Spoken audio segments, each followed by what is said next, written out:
नमस्कार मित्रांनो, मी सौरभ देशमुख. आपल्या एमआयडीसी ब्लॉग युट्यूब चॅनल मध्ये स्वागत आहे. तर आज आपण बघणार आहोत महत्वाच्या टॉपिकवर. आज आपण डिस्कशन करणार आहोत ते म्हणजे कोणता की कन्सल्टन्सी, जॉब प्लेसमेंट. हे असे वेगवेगळ्या नावाने आपल्याला इथे संबोधलं जातं.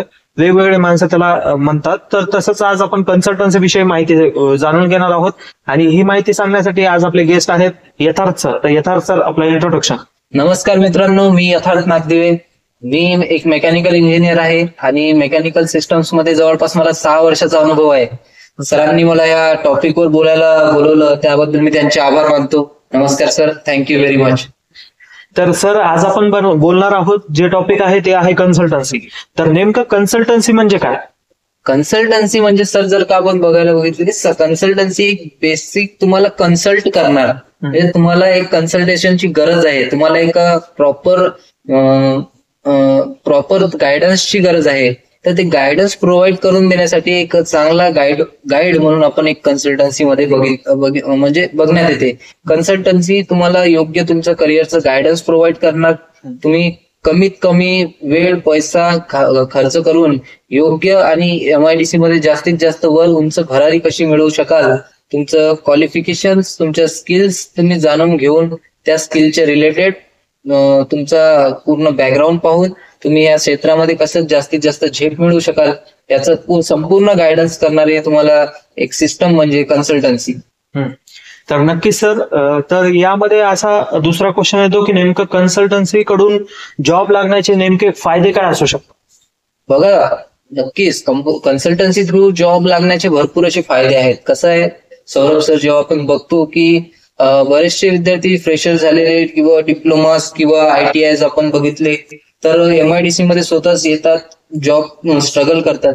आणि यामध्ये कसं असते की कुठल्या फील्डमध्ये त्यांनी जॉब करायला पाहिजे, कोणत्या डिपार्टमेंटमध्ये त्यांनी जॉब करायला पाहिजे, नक्की कोणती कंपनी त्यांनी निवडली पाहिजे, इथलं सुद्धा त्यांचं म्हणजे एवढं सुद्धा त्यांना बेसिक एक नॉलेज नसते, त्यांना आयडिया नसते. ते कुठेतरी काम करायचं म्हणून, जॉब करायचं म्हणून एक जॉईन करून घेतात आणि नंतर तेव्हा त्यांना काही वाटत नाही. पण नंतर जेव्हा त्यांना जवळपास 3-4 वर्ष जेव्हा जातात तेव्हा त्यांनी किती मोठी चूक केली आणि किती त्यांचा इम्पॉर्टंट वेळ त्यांनी घालवला हे त्यांच्या लक्षात येते. म्हणून असा वेळ पैसा काळ न घालवता आणि आपलं जास्त मेहनत न घालवता एक चांगलं करिअर गायडन्स व्यवस्थित योग्य आपल्या एज्युकेशनच्या रिलेटेड, आपले जे स्किल्स आहेत त्याच्या रिलेटेड आणि आपला इंटरेस्ट पकडून आपल्या इंटरेस्टच्या रिलेटेड ज्या कंपनीज आहेत त्या प्रॉपर कंपनीज निवडणे, त्या कंपनीत प्रॉपर डिपार्टमेंट्स निवडणे ज्याला आपण रिलेट करू शकतो, हे निवडून घेण्यात कन्सल्टन्सी एक चांगला इम्पॉर्टंट रोल प्ले करते. तर नक्कीच आपला वेळ आणि खूप सारा पैसा, मेहनत जी वाचवण्याचं काम जे आहे ती थोडक्यात आपल्याला कन्सल्टन्सी करून देते.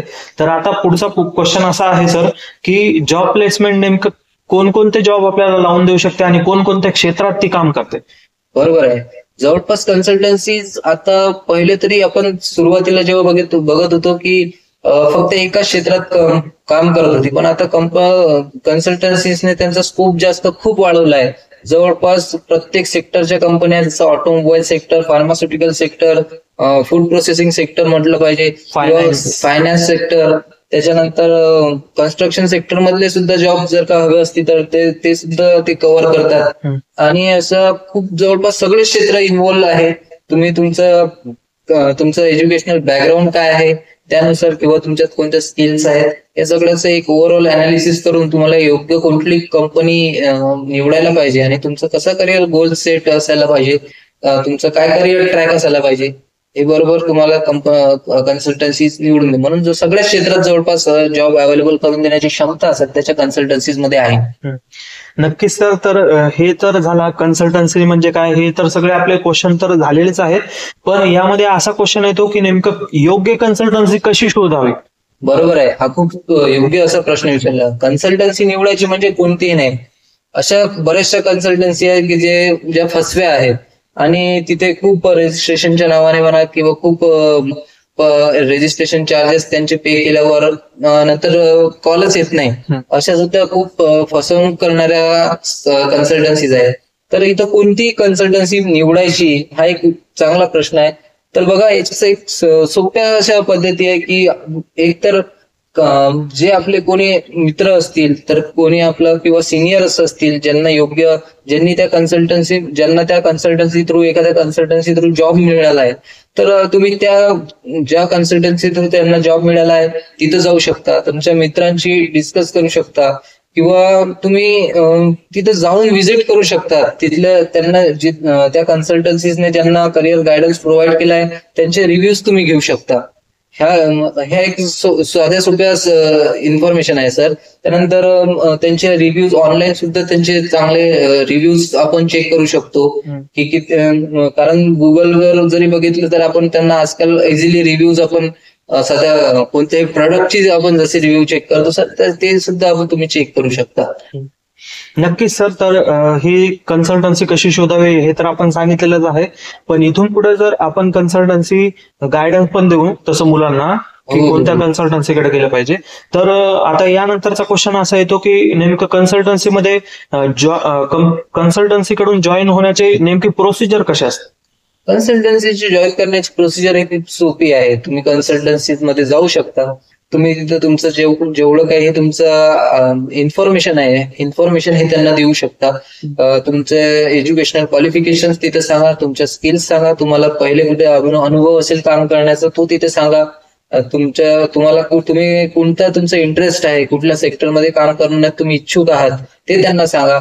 हे सगळं त्यांना सांगितल्यावर तुमचं एक प्रोफाईल तयार करण्यात येईल, तुमचा एक चांगला एक CV तयार करण्यात येईल आणि त्याच्या रिलेटेड मग तुमच्या काही रेजिस्ट्रेशन त्यांचे चार्जेस राहतील. इनिशियल त्यांचे रेजिस्ट्रेशन चार्जेस आहेत. त्यानंतर त्या कन्सल्टन्सीच्या कंपनीसोबत सगळ्या कंपनीसोबत जवळपास त्यांची लिंक असते आणि कुठल्याही कंपनीमध्ये जर का कुठली वॅकन्सी निघाली तर ते कन्सल्टन्सीजला कन्सल्ट करतात की तुमच्याजवळ हे कॅन्डिडेट हा स्किलचा कॅन्डिडेट अवेलेबल आहे का, हा एज्युकेशन बॅकग्राऊंडचा कॅन्डिडेट तुमच्यावर अवेलेबल आहे का.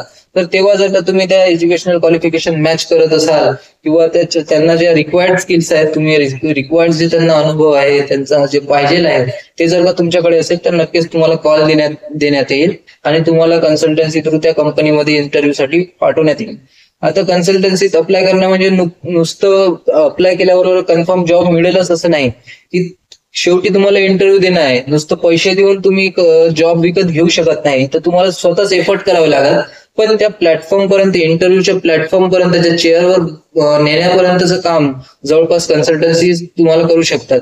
आणि आता जर नवीन कन्सल्टन्सीज जर का तुम्ही बघितलं सर, ते सगळं कन्सल्टन्सीमध्ये इंटरव्ह्यू कसा द्यावा, कुठल्या प्रकार म्हणजे इंटरव्ह्यू मध्ये तुम्हाला काय विचारलं जाऊ शकतं, कसा राहील इंटरव्ह्यू, तुम्ही प्रोफेशनली कसं ड्रेसअप असलं पाहिजे, ह्या सुद्धा बेसिक गोष्टीचं नॉलेज जवळपास देतात आजकालच्या कन्सल्टन्सी आणि तुम्हाला जॉब मिळून म्हणजे त्या जॉबच्या इंटरव्ह्यूच्या चेअर पर्यंत नेऊन बसवण्याचं काम कन्सल्टन्सीज करतात.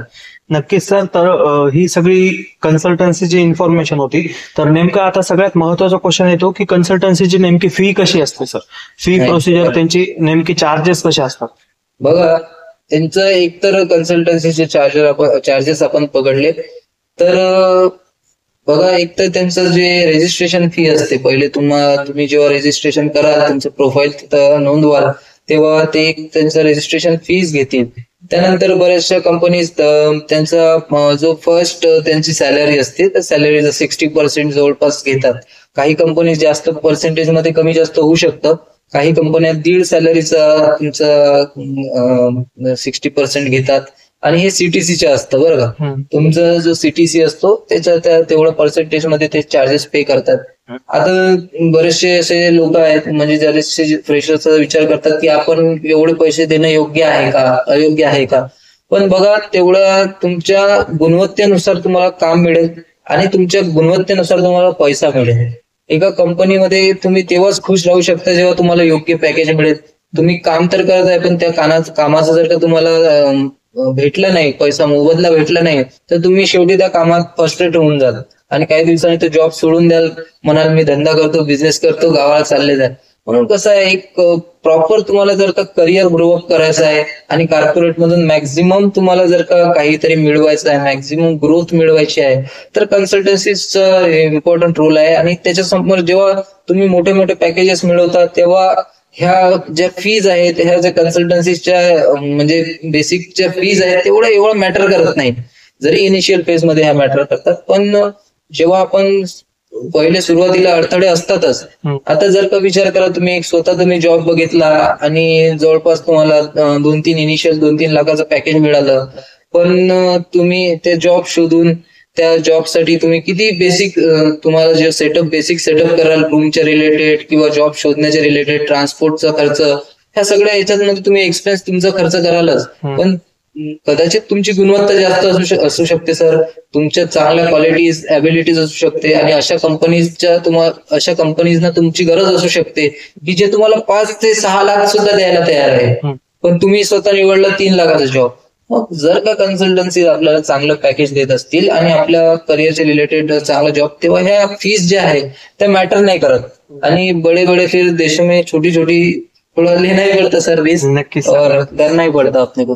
तर तेच आता सगळ्यात शेवटचा क्वेश्चन असा येतो की नेमकं ITI आणि ITIचे विद्यार्थी जे असतात, तर त्यांनी फ्रेशर विद्यार्थ्यांनी ITIच्या कन्सल्टन्सी थ्रू गेलं पाहिजेत का? नक्की गेलं पाहिजे. कसं आहे, जेवढे आता ITIचे जे सुरुवातीचे फेज असते, एकतर मग कसं आहे की गेटवर जाऊन त्यांनी जॉब त्यांनी अप्रेंटिस वगैरे जॉब इझिली त्यांना मिळू शकतात, जे फ्रेशर्स आहेत ITIचे. पण त्यांना जर का अनुभव असेल कुठल्याही एका कंपनीचा, जरी 1 वर्षाचा जरी अनुभव असेल, तर त्यांनी नक्कीच ट्राय करायला पाहिजे. कारण त्यांना कसं आहे, त्यांच्या स्किलच्या रिलेटेड आणि कुठलीही कंपनी त्यांनी चूज करायला पाहिजे पुढं, त्यांना कुठल्या कंपनीत अजून ग्रो करायला पाहिजे, हे प्रॉपर गायडन्स कन्सल्टन्सीज त्यांना करतील. म्हणून जरी ITIचा असला फ्रेशर म्हणून, तर अप्रेंटिस वगैरे तर करता येईल त्याला, पण जर का थोडा अनुभव असेल तर त्यांनी नक्कीच कन्सल्टन्सी कडे जाण्या योग्य ठरेल. तर नक्कीच सर, तर हा सगळे क्वेश्चन तुमचे तर सगळे झालेलेच असेल, सगळे क्वेश्चनचं तुमच्या निवारण झालेलंच असेल प्रश्नांचं. जर काही क्वेश्चन तुमचे राहिलेले असतील, काही तुमच्या मनातले क्वेश्चन असतील, तर तुम्ही नक्कीच कमेंटमध्ये ड्रॉप करू शकता.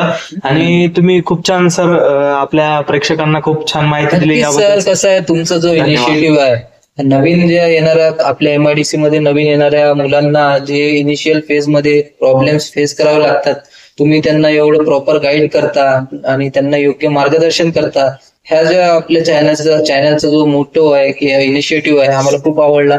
म्हणूनच मी आपल्यासोबत जोडला गेलो आहे. नक्कीच जेव्हाही फ्युचरमध्ये कधी मदत लागेल, मी आपल्यासाठी नेहमी अवेलेबल असेल. Sir thank you. तर नक्कीच आपल्या चॅनलला लाईक करा, शेअर करा आणि सबस्क्राईब करायला विसरू नका मित्रांनो. धन्यवाद.